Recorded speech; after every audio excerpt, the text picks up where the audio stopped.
वैसे जरूरी नहीं है, लेकिन वीडियो को लाइक या फिर डिसलाइक करने की कोशिश जरूर किया करें। तो जैसे इस मूवी का स्टार्ट होता है, हमें मूवी का मेन कैरेक्टर सियोंग दिखाया जाता है और उसकी बेटी का बर्थडे होता है। इसीलिए सियोंग की मदर उसे कुछ पैसे देती है ताकि वो अपनी बेटी को डिनर पर ले जा सके। लेकिन अब सियोंग को और पैसों की जरूरत होती है, तो इसीलिए वो अपनी मदर का एटीएम कार्ड चुरा लेता है। इसके बाद वो अपनी मदर के सारे पैसे चुरा लेता है और पैसों को वो लगा देता है हॉर्स राइडिंग में, और इस गेम में वो 4 मिलियन वॉन जीत जाता है। अब सियोंग ने एक कंपनी से बहुत सारे पैसे उधार ले रखे थे, तो इसीलिए वही लोग उसके पीछे पड़ जाते हैं। इसके बाद वो सियोंग को पकड़ ही लेते हैं और वो उसे काफी मारते हैं। और जब सियोंग उनके पैसे लौटाने के लिए अपने पॉकेट्स चेक करता है, तो वो देखता है कि उसके पास तो पैसे है ही नहीं, यानी वो वाले पैसे जिसने हॉर्स राइडिंग में जीते थे। और तब उसे याद आता है कि जब वो इन लोगों से बचकर भाग रहा था, तो वो एक लड़की से टकरा गया था, तो जरूर उसी लड़की ने ही उसकी जेब काट ली। अब क्योंकि सियोंग के पास पैसे तो होते ही नहीं, तो इसीलिए वो लोग उसे 1 महीने का और टाइम देते हैं, जिसमें कि वो उनके पैसे लौटा दे। इसके बाद सियोंग कुछ पैसों का अरेंज करता है और अपनी बेटी को डिनर पर ले जाता है। इसके बाद सियोंग जल्दी से स्टेशन पर पहुंचता है, लेकिन अनलकीली उसकी ट्रेन तो मिस हो गई थी। और जब सियोंग वहां पर बैठकर ट्रेन के आने का वेट कर रहा था, कि तभी अचानक से उसके पास एक आदमी आता है, और ये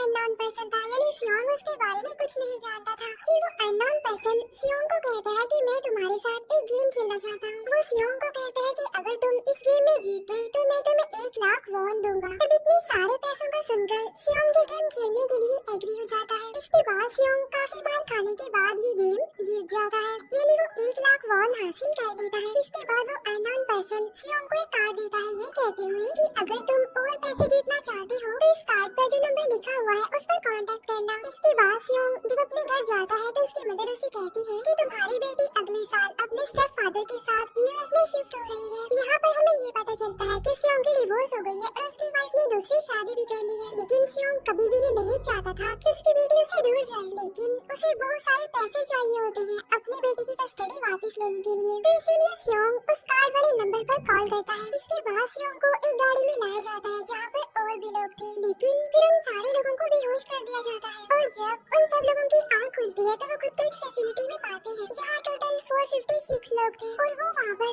एज अ प्लेयर थे, क्योंकि उन सबको एक यूनिफॉर्म भी पहनाया हुआ था। इस फैसिलिटी का होस्ट यानी लीडर एक आदमी था जो कि फ्रंटमैन था वहाँ पर, और वो सब पर नजर रख रहा था। अब यहाँ पर एक कॉमन चीज थी कि जितने भी लोगों को वहाँ पर लाया गया था, उन सब ने कर्जे लिए हुए थे बहुत ज्यादा। सियोंग वहाँ पर प्लेयर नंबर 1 से मिलता है, जो कि एक बूढ़ा आदमी था। उस बूढ़े आदमी को ब्रेन ट्यूमर था, यही वजह थी कि वो यहाँ पर आया था, क्योंकि उसकी लाइफ तो वैसे भी खत्म ही होने वाली थी। इसके बाद वहाँ पर 2 प्लेयर्स, जिनमें लड़की का नाम सैब्यूक और लड़के का नाम जैंग होता है, उनके बीच फाइट होती है। अब यहाँ पर सैब्यूक वही लड़की थी जो सियोंग के पैसे लेकर भाग गई थी, यानी उसने उसकी जेब काटी थी। सियोंग तो उसे देखते ही पहचान लेता है, इसीलिए वो अपने पैसे मांगने के लिए उसके पास जाता है। तभी वहाँ पर कुछ गार्ड्स आ जाते हैं जिन्होंने पिंक कलर का यूनिफॉर्म पहना था और उनके फेस अच्छी तरह से कवर्ड थे। गार्ड्स उन सभी प्लेयर्स को बताते हैं कि तुम्हें यहाँ पर टोटल 6 गेम्स खेलनी होंगी, और जो इस गेम का विनर होगा उसे बहुत सारे पैसे मिलेंगे।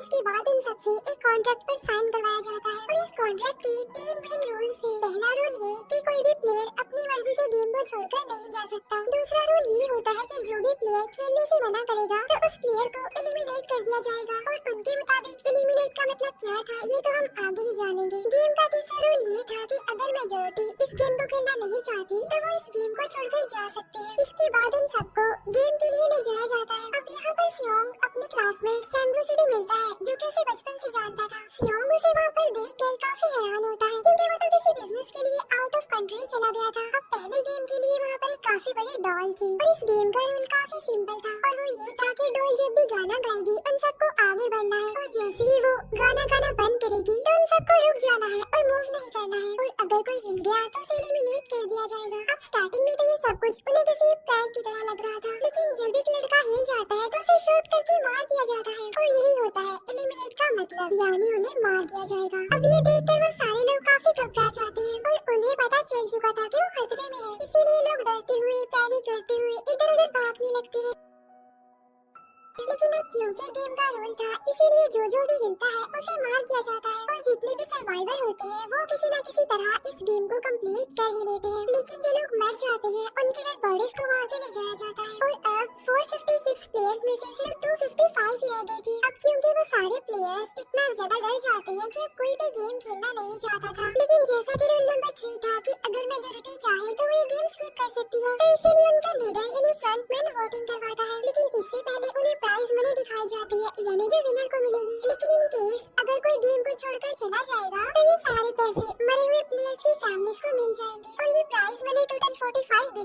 ऑन होती है। इसके बाद वोटिंग करवाई जाती है जिसमें मेजोरिटी इस गेम को खेलना नहीं चाहती थी, तो इसीलिए गेम को यहीं पर स्टॉप कर दिया जाता है। लेकिन अगर कभी फ्यूचर में वो लोग चाहे तो इस गेम को रिज्वाइन कर सकते हैं। इसके बाद सभी लोगों को उनके घरों पर छोड़ दिया जाता है। नेक्स्ट सियोंग पुलिस स्टेशन जाता है और वहाँ पर वो पुलिस को सारी बात बता देता है, लेकिन उन लोगों को सियोंग की बातों पर यकीन नहीं होता और उल्टा वो लोग उसे पागल समझने लग जाते हैं। इसके बाद सियोंग उन्हें वही वाला कार्ड दिखाता है, लेकिन हैरान कर देने वाली बात तो ये है कि उस पर जो नंबर था वो रॉन्ग था। इसके बाद सियोंग जब घर जाता है तो उसकी मदर वहाँ पर नहीं होती। उधर सियोंग का क्लासमेट सेंगू अपनी मदर को छुप कर देख रहा होता है और तभी वहाँ पर सियोंग भी आ जाता है। यहाँ पर सेंगू अपसेट होते हुए सियोंग को बताता है कि मेरे ऊपर 6 बिलियन का कर्ज है। वो बताता है कि मैंने क्लाइंट्स के पैसे लेकर स्टॉक मार्जिन में लगा दिए थे, लेकिन अनलकीली वो सारे पैसे डूब गए। और तभी सियोंग के पास हॉस्पिटल से कॉल आती है। सियोंग की मदर का पाँव काफी इंजर्ड था, लेकिन डायबिटीज का ट्रीटमेंट ना होने की वजह से उनकी चोट और ज्यादा बढ़ गई। तब डॉक्टर सियोंग को बताते हैं कि तुम्हारी मदर का ट्रीटमेंट हो सकता है, लेकिन इसके लिए हमें इनका पाँव काटना होगा। लेकिन इस ऑपरेशन में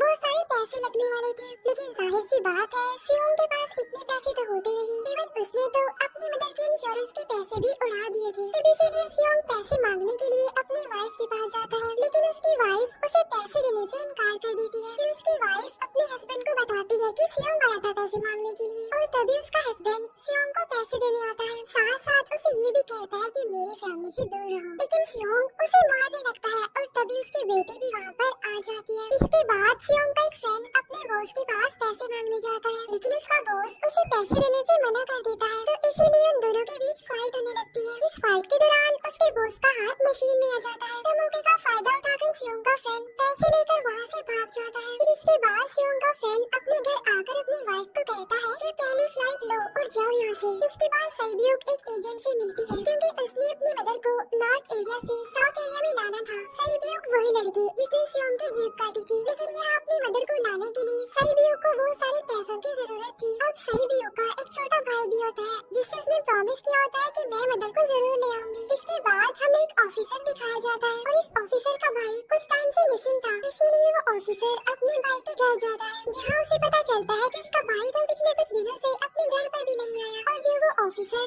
घर को चेक कर रहा होता है तो उसे एक कार्ड मिलता है वहाँ पर, और इस ऑफिसर ने सेम ऐसा ही कार्ड पुलिस स्टेशन में सियोंग के पास भी देखा था, तो इसीलिए वो ऑफिसर सियोंग के पास जाकर उसे इस बारे में पूछता है, लेकिन सियोंग उसे कुछ नहीं बताता। इसके बाद सियोंग जब अपने घर जाता है तो उसे वो कार्ड दोबारा मिल जाता है वहाँ पर। अब सियोंग डिसाइड करता है कि वो दोबारा से उस गेम को ज्वाइन करेगा, इसीलिए सभी प्लेयर्स को एक शिप के पास ले जाया जाता है। इधर ही वो ऑफिसर भी गाड़ियों का पीछा करते हुए उस शिप तक आ जाता है। वो गार्ड को मारकर उसे पानी में फेंक देता है। इसके बाद उन सभी प्लेयर्स को एक आइलैंड पर मौजूद फैसिलिटी में लाया जाता है। अब यहाँ पर उन्हें जरा भी अंदाजा नहीं था कि अगला गेम कौन सा होगा और उसे कैसे खेला जाएगा। इसके बाद वो लोग अपनी अलग अलग टीम्स बना लेते हैं। रात को सैब्यूक और उसकी फीमेल फ्रेंड वॉशरूम जाते हैं। यहाँ पर सैब्यूक गार्ड्स की नजरों से बचते हुए उस फैसिलिटी को एक्सप्लोर करने लगती है। तभी वो देखती है कि गार्ड्स बड़े बड़े बर्तनों में कुछ बना रहे हैं, लेकिन अब क्योंकि गार्ड्स को शक हो जाता है तो ये गार्ड वॉशरूम्स को चेक करने के लिए आता है, लेकिन तब तक सैब्यूक वापस आ चुकी थी। इसके बाद सैब्यूक अपने फीमेल फ्रेंड को सारी बात बता देती है जो उसने देखा था, लेकिन यहाँ पर सेंगू उन दोनों की बातें सुन लेता है और वो इस बारे में सैब्यूक से पूछता है, जिस पर सैब्यूक बताती है कि वो बड़े बड़े बर्तनों में कुछ पका रहे थे। इसके बाद उन सभी प्लेयर्स को प्लेग्राउंड में लाया जाता है, जहाँ पर उनके सामने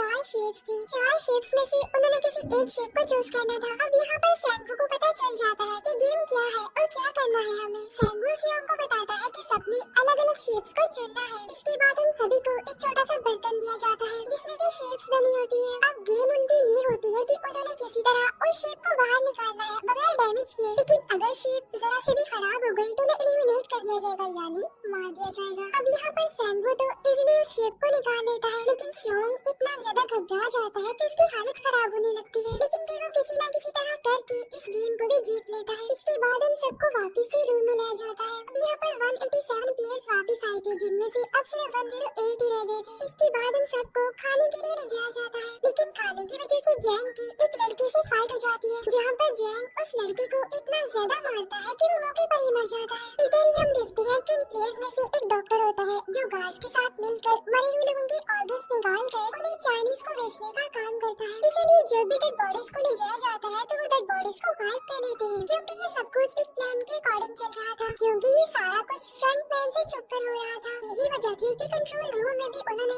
अपना ही एक आदमी बिठाया हुआ था, जो कि उन लोगों की सारी वीडियो फुटेज डिलीट कर देता था। और गार्ड्स तो डॉक्टर को गेम के बारे में पहले ही बता देते थे ताकि वो सरवाइव कर सके। यहाँ पर एक गार्ड उसी प्लेयर डॉक्टर को बताता है कि आज हमने प्लेयर्स को जानबूझकर खाना कम दिया है ताकि वो आपस में लड़ने लगे, जिससे होगा ये कि सारे वीक प्लेयर्स गेम से आउट हो जाएंगे। साथ ही गार्ड डॉक्टर को अपनी अगली गेम के बारे में बता देता है। अब 30 मिनट के बाद वहाँ पर लाइट्स ऑफ होने वाली थी। अब यहाँ पर सैंगवू को पता था कि सियोंग की टीम जरूर कोई उल्टा काम करेगी, इसीलिए वो उस टीम को अपने पास बुलाकर उन्हें रिलैक्स रहने के लिए कहता है। उधर वो जो डॉक्टर प्लेयर होता है वो जैन की टीम में शामिल हो जाता है। यहाँ पर डॉक्टर जैन को बता देता है कि अगला गेम क्या होने वाला है। इसके बाद लाइट्स ऑफ हो जाती है और जैन अपनी टीम के साथ मिलकर बाकी सभी को मारने लगता है। जैन एक लड़की को मारकर सेबियो को मारने जाता है, लेकिन तभी सियोंग उसे बचा लेता है। इसके बाद गार्ड्स वहाँ पर आकर उन सभी को रोक लेती है और अब टोटल 80 लोग रह गए थे। इसके बाद उन सभी को तीसरे गेम के लिए ले जाया जाता है और यहाँ पर उन्हें 10-10 प्लेयर्स की एक टीम बनाने के लिए कहा जाता है और वो लोग ऐसा ही करते हैं, अपनी अपनी टीम बना लेते हैं। अब क्योंकि जैन को अगले गेम के बारे में पहले ही पता होता है, इसीलिए वो सेबियो की फीमेल फ्रेंड को अपनी टीम में नहीं रखता और वो अपनी टीम में सिर्फ मर्दों को ही रखता है। इसके बाद सैंगवू भी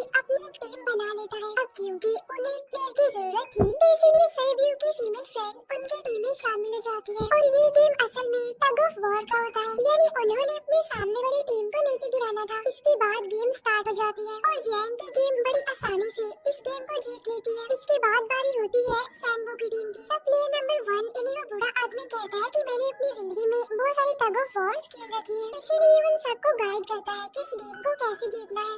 तो इसीलिए वो लोग किसी न किसी तरह करके इस गेम को जीत जाते हैं। फिर दिखाया जाता है कि 30 मिनट के बाद दोबारा से लाइट्स ऑफ हो जाएंगी, जिस पर सैंगवू उन सबको कहता है कि रेडी रहना। तो इसीलिए वो डिसाइड करते हैं कि एक एक करके हम पहरा देंगे। अब जैन की टीम में एक से बढ़कर एक चालाक प्लेयर था, तो इसीलिए जैन को डर होता है कि कहीं उसकी टीम उसे ये साइड पर न लगा दे, यानी उसे ही अपने रास्ते से न हटा दे।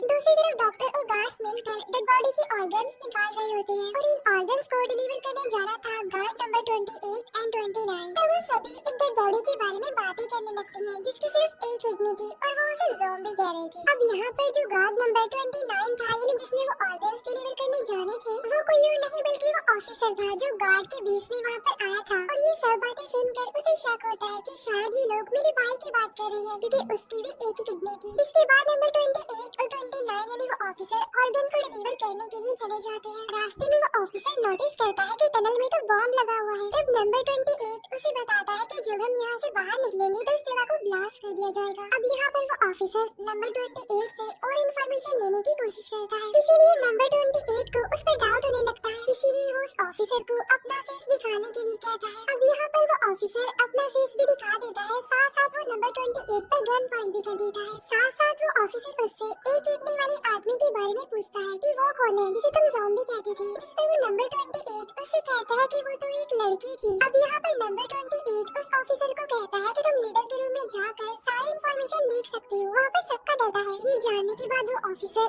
नंबर 28 को मार डालता है। उधर वो डॉक्टर गार्ड से अगली गेम के बारे में पूछता है, लेकिन इस बार गार्ड्स को भी अगली गेम के बारे में पता नहीं होता। तब इसीलिए डॉक्टर को गुस्सा आ जाता है और वो एक गार्ड को पकड़ लेता है और उनकी फाइट होने लगती है। इसी फाइट में डॉक्टर उस गार्ड को मारकर वहाँ से भाग जाता है। इसके बाद एक गार्ड भी उसका पीछा करता है और वो दोनों प्लेग्राउंड में आ जाते हैं। यहाँ पर गार्ड डॉक्टर को अपनी बातों में फंसाकर उसे मारने वाला होता है, लेकिन तभी लीडर यानी फ्रंटमैन आकर उसे मार डालता है और बाद में उस डॉक्टर को भी मार डालते हैं। साथ साथ इन्हीं वहीं पर नंबर 28 की डेड बॉडी भी मिल जाती है, जिससे इन्हें ये पता चल जाता है कि फैसिलिटी में कोई घुस गया है। उधर वो ऑफिसर लीडर यानी फ्रंटमैन के रूम तक पहुँच जाता है, तो वो चेक करते करते एक ऐसे रूम में जाता है जहाँ पर सबके रिकॉर्ड्स थे। और जब वो ऑफिसर रिकॉर्ड चेक कर रहा होता है तो उसे सभी विनर्स की एक लिस्ट मिलती है, जिसमें उसके भाई का भी नाम था, यानी वो भी कभी विनर था। उधर सभी प्लेयर्स को फोर्थ गेम के लिए ले जाया जाता है, जहाँ पर उन सबको अपना अपना पार्टनर चुनने के लिए कहा जाता है और वो प्लेयर्स करते भी ऐसा ही है, अपना अपना पार्टनर चुन लेते हैं। सभी की फीमेल फ्रेंड भी अपना पार्टनर ढूंढने की कोशिश करती है, लेकिन कोई भी उसका पार्टनर बनने को तैयार ही नहीं था। इसके बाद सभी प्लेयर्स को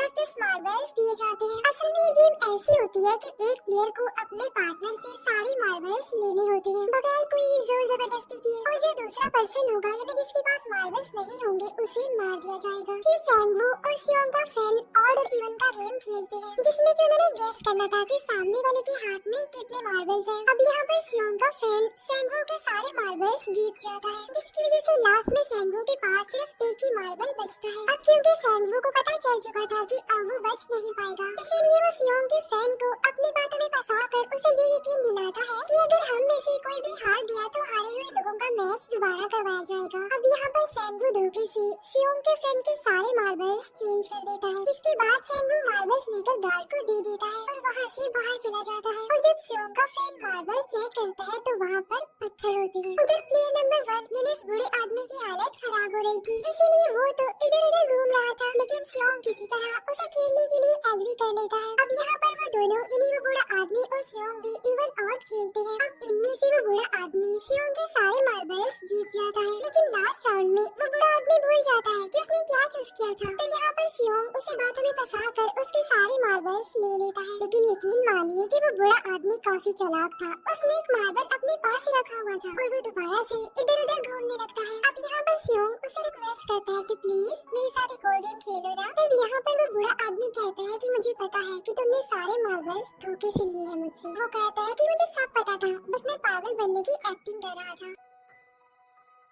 तभी सुनकर सियोंग को उस पर तरस आ जाता है और वो उसे ही सारे मार्बल्स दे देता है। उसके बाद सैब्यूक और उसकी फीमेल फ्रेंड भी गेम खेल रही होती है। उनकी गेम ये होती है कि जो मार्बल्स को दीवार के ज्यादा करीब फेंकेगा वही जीतेगा। पहले सैब्यूक अपने मार्बल्स फेंकती है, लेकिन जब सैब्यूक की फ्रेंड की बारी आती है तो वो अपने सारे मार्बल्स फेंक देती है। लेकिन जब सैब्यूक ये देख लेती है तो वो अपने फ्रेंड को दोबारा फेंकने के लिए कहती है। फिर उसकी फ्रेंड कहती है कि नहीं सैब्यूक, मैं बिल्कुल अकेली हूँ, मेरे पीछे तो कोई भी नहीं है, लेकिन अगर तुम्हें कुछ हो गया तो ये अच्छी बात नहीं है, तुम्हारे पीछे तुम्हारा छोटा भाई है, तुम्हारा वेट कर रहा है। और इसी वजह से सैब्यूक की फ्रेंड को मार दिया जाता है। इसके बाद उन सबकी डेड बॉडीज को वहाँ से ले जाया जाता है। इसके बाद वो सब वापस से रूम में आ जाते हैं। यहाँ पर जैंग देखता है कि सैब्यूक की वो वाली फ्रेंड तो अभी तक जिंदा है, जो कि बड़ी आराम से बैठी हुई थी। अब यहाँ पर हमें पता चलता है कि सैब्यूक की ये वाली फ्रेंड जैंग की भी फ्रेंड थी, लेकिन अब क्योंकि उन दोनों के बीच किसी बात को लेकर क्लैश चल रहा था तो इसीलिए जैंग की वो फ्रेंड उसे बुली करने लगती है। इसके बाद फ्रंटमैन को एक डेड बॉडी के पास उस ऑफिसर का आईडी कार्ड मिल जाता है। तभी फ्रंटमैन को पता चलता है कि इसके सारे वीआईपीज आ चुके हैं, तो इसीलिए फ्रंटमैन उन्हें लेने के लिए चला जाता है। फिर सारे वीआईपीज को उनके रूम में लाया जाता है। इसके बाद फ्रंटमैन वीआईपीज के आने के बारे में एक और आदमी को जाकर बताता है और यही आदमी मेन होता है। और ये कौन होता है हम ये आगे जानेंगे। फिर नेक्स्ट डे उन सबको 5वें गेम के लिए लाया जाता है, जहाँ पर 1 से लेकर 16 तक नंबर पड़े होते हैं और वो सभी प्लेयर्स अपना अपना नंबर ले लेते हैं। नंबर का मतलब ये था कि जो नंबर भी एक प्लेयर पर आएगा उसके मुताबिक ही उसकी बारी आएगी। अब यहाँ पर लास्ट में पहला और आखिरी नंबर रह जाता है यानी 1 और 16। तो यहाँ पर सियोंग कंफ्यूज हो जाता है कि उसे कौन सा नंबर चूज करना चाहिए। अगर उसने पहला नंबर लिया तो वो फंसेगा और मरेगा, क्योंकि उसे नहीं पता कि गेम क्या है। और अगर लास्ट नंबर लेगा तो क्या पता उसकी बारी ही ना आए, टाइम कम रह जाए। और तभी वहाँ पर एक आदमी आ जाता है और वो सियोंग को कहता है कि मुझे पहला नंबर चाहिए, क्योंकि मैं अपनी जिंदगी में कभी भी फर्स्ट नंबर पर नहीं आया। फिर इसके बाद उन्हें गेमिंग रूम में लाया जाता है। अब इस गेम का रूल ये होता है कि दिए हुए टाइम में उन्हें ब्रिज की दूसरी साइड पर जाना है। अब इसके बीच में 2 तरह के ग्लास लगे होते हैं, एक तो होता है आम ग्लास और एक होता है टेम्पर्ड ग्लास। आम ग्लास पर पाँव रखते ही वो टूट जाएगा और वो लोग नीचे गिर जाएंगे। इसके बाद गेम स्टार्ट हो जाता है और वो लोग एक एक करके मरने लगते हैं। फिर एक टाइम ऐसा आता है जब जैंग सबके सामने होता है और वो आगे ही नहीं बढ़ रहा होता। अब उनके पास एक ही रास्ता था, या तो वो आगे जाए या सारे ही मर जाएं। और तभी जैंग के सामने उसकी वही फ्रेंड आ जाती है जो उसे बुली कर रही थी और वो जैंग को कहती है कि मैंने तुम्हें कहा था कि जिस दिन तुमने मुझे धोखा दिया मैं तुम्हें मार दूंगी। इसके बाद वो जैंग को पकड़ लेती है और उसे लेकर नीचे कूद जाती है, जिसकी वजह से उन दोनों की मौत हो जाती है। और वहाँ पर एक आदमी था जो कि ग्लास कंपनी में काम करता था और उसे पता था कि टेम्पर्ड ग्लास कौन सा है। लेकिन जब फ्रंटमैन को इस बात का पता चल जाता है तो वो लाइट्स ऑफ करवा देता है ताकि वो ग्लास को पहचान ही न पाए। अब लास्ट में एक ही स्टेप बचता है और उनके पास तो टाइम ही नहीं था, इसीलिए सैंगवू उस आदमी को धक्का दे देता है। तो यहाँ पर सैंगवू, सियोंग और सैब्यूक ब्रिज को पार कर लेते हैं, लेकिन ग्लास टूटने की वजह से उन्हें काफी चोट लग जाती है, खास तौर पर सैब्यूक को। उधर उस ऑफिसर ने एक सर्वेंट को मारकर उसकी जगह खुद ले ली थी। अब एक वीआईपी को उस ऑफिसर पर शक होता है और वो उसे कहता है कि अपना मार्क मास्क रिमूव करो। लेकिन वो ऑफिसर कहता है कि ठीक है, लेकिन मैं अंदर जाकर अपना मास्क रिमूव करूंगा। इसके बाद वो ऑफिसर उस वीआईपी को लेकर अंदर चला जाता है। अंदर जाकर वो ऑफिसर उस वीआईपी को बेहोश कर देता है और इस बात का पता फ्रंटमैन को चल जाता है। इसीलिए फ्रंटमैन उसके पीछे जाता है और वो उस ऑफिसर को देख लेता है। इसीलिए वो ऑफिसर वहाँ से भागकर आइलैंड पर आ जाता है। फ्रंटमैन भी उसका पीछा करते हुए वहाँ पर आ जाता है। अब यहाँ पर वो ऑफिसर अपने सीनियर्स को कॉल करने की कोशिश करता है, लेकिन कॉल कट हो जाती है। फिर वो ऑफिसर उन्हें सारे सबूत भेजता है, लेकिन वहाँ पर नेटवर्क नहीं था। इसके बाद फ्रंटमैन ऑफिसर को पकड़ लेता है और उसे उनके साथ चलने के लिए कहता है, लेकिन वो ऑफिसर तो उस फ्रंटमैन पर गोली चला देता है। इसके बाद फ्रंटमैन अपना मास्क उतार देता है, तो वो ऑफिसर देखता है कि वहाँ पर कोई और नहीं बल्कि उसका अपना भाई है वो। इसके बाद ऑफिसर का भाई यानी फ्रंटमैन उसे शूट कर देता है और वो जाकर पानी में गिरता है। उधर ग्लास लगने की वजह से सैब्यू काफी इंजर्ड हो गई थी और उसका बहुत सारा खून भी बह रहा होता है। इसके बाद इन सर्वाइवर्स को डिनर के लिए ले जाया जाता है और उनके पास एक एक नाइफ भी रख दिया जाता है, मतलब रात में उन तीनों में से कोई भी एक दूसरे को मार देगा। तभी सियोंग नोटिस करता है कि सैब्यू की हालत काफी खराब है, इसीलिए वो सैब्यू को कहता है कि फिक्र मत करो, हम दोनों साथ हैं और इस गेम में हम दोनों मिलकर सैंगवू को हरा देंगे। इसके बाद हम दोनों यहाँ से बाहर निकल जाएंगे और पैसों को आधा आधा डिवाइड कर लेंगे। सैब्यू उसे बताती है कि मेरा एक छोटा भाई है जिसे मैं ऑर्फनेज में छोड़कर आई हूँ और अगर हम दोनों में से कोई भी जिंदा बचकर बाहर जाएगा तो उसे उन दोनों की फैमिलीज का ख्याल रखना होगा। अब सैब्यू की हालत काफी खराब थी, उसे डॉक्टर की जरूरत थी, इसीलिए सियोंग कोई मदद लाने के लिए जाता है, लेकिन जब तक वो वापस आता है तब तक सैंगवू सैब्यू को मार चुका था। फिर नेक्स्ट उन दोनों को गेम नंबर 6 यानी लास्ट गेम के लिए ले जाया जाता है। गेम का रूल बड़ा ही सिंपल था कि मार दो या मर जाओ और इस गेम का नाम होता है स्क्विड गेम। इसके बाद गेम स्टार्ट हो जाती है और उन दोनों के बीच काफी फाइट होती है, लेकिन लास्ट में सैंगवू की हालत खराब होने लगती है। तभी सियोंग कहता है कि मैं इस गेम को रोकना चाहता हूँ और तभी सियोंग सैंगवू को उसके साथ चलने के लिए कहता है, लेकिन सैंगवू तो अपने आप को ही मार डालता है, जिसकी वजह से सियोंग गेम जीत जाता है। फिर फ्रंटमैन सियोंग को कहता है कि तुम बहुत अच्छा खेले, लेकिन मुझे इसकी उम्मीद नहीं थी। इसके बाद सियोंग को उसके घर पर छोड़ दिया जाता है और उसके पास एक एटीएम कार्ड भी था और जब सियोंग उस एटीएम कार्ड को जाकर चेक करता है तो वो दिखता है कि सारे पैसे उसके अकाउंट में भेज दिए जाते हैं। इसके बाद सियोंग अपने घर जाता है, लेकिन तब तक उसकी मदर की डेथ हो जाती है। इसके बाद हमें 1 साल बाद का सीन दिखाया जाता है, जहाँ पर हम देखते हैं कि सियोंग की हालत काफी खराब हो गई है, यानी वो काफी नशा करने लग गया है और उसने अब तक उन पैसों को हाथ तक नहीं लगाया। एक दिन एक फूल बेचने वाली औरत सियोंग के पास आती है और वो उसे सेम वैसा ही कार्ड देती है जिसमें एक एड्रेस लिखा हुआ था और फिर सियोंग उस एड्रेस पर जाता है, जहाँ पर उसे पता चलता है कि ये सारा किया धरा किसी और का नहीं बल्कि उस बूढ़े का है, प्लेयर नंबर 1 का, और वो अभी भी जिंदा है। यहाँ पर वो बूढ़ा आदमी सियोंग को बताता है कि मैं अपनी लाइफ से बोर हो चुका था और ये सारी गेम मैंने अपने क्लाइंट्स के साथ मिलकर बनाई ताकि मैं लोगों को मरता हुआ देखकर एंजॉय कर सकूं। लेकिन हाँ, हमने किसी को मजबूर नहीं किया था ऐसा करने के लिए और मैंने गेम में इसीलिए पार्टिसिपेट किया क्योंकि गेम देखने से ज्यादा उसे खेलने में मजा आता है। वो कहता है जो पैसे तुम्हारे पास है वो मेरे ही है और ये कहते ही उस बड़े आदमी की मौत हो जाती है। इसके बाद सियोंग सैंगवू के छोटे भाई के पास जाता है और उसे लेकर वो जाता है सैंगवू की मदर के पास और वो सैंगवू की मदर को कहता है कि इस बच्चे का ख्याल रखना। साथ साथ वो उसे एक बैग भी देता है जिसमें बहुत सारे पैसे होते हैं। इसके बाद सियोंग स्टेशन पर जाता है जहाँ पर उसे कोई अननोन पर्सन मिलता है जो कि उसे मूवी के स्टार्ट में भी मिला था। यहाँ पर सियोंग उसका पीछा भी करता है, लेकिन तब तक वो भाग चुका था। फिर सियोंग उस कार्ड वाले नंबर पर कॉल करता है और वो पूछता है कि तुम लोग कौन हो और लोगों के साथ ऐसा क्यों कर रहे हो, क्यों खेल रहे हो लोगों की जिंदगी से। लेकिन आगे से उसे रिस्पॉन्स आता है कि सियोंग अगर तुमने जिंदा बचना है तो प्लेन में चढ़ जाओ। और इसी के साथ ही मूवी यहीं पर एंड हो जाती है। Thank you for watching.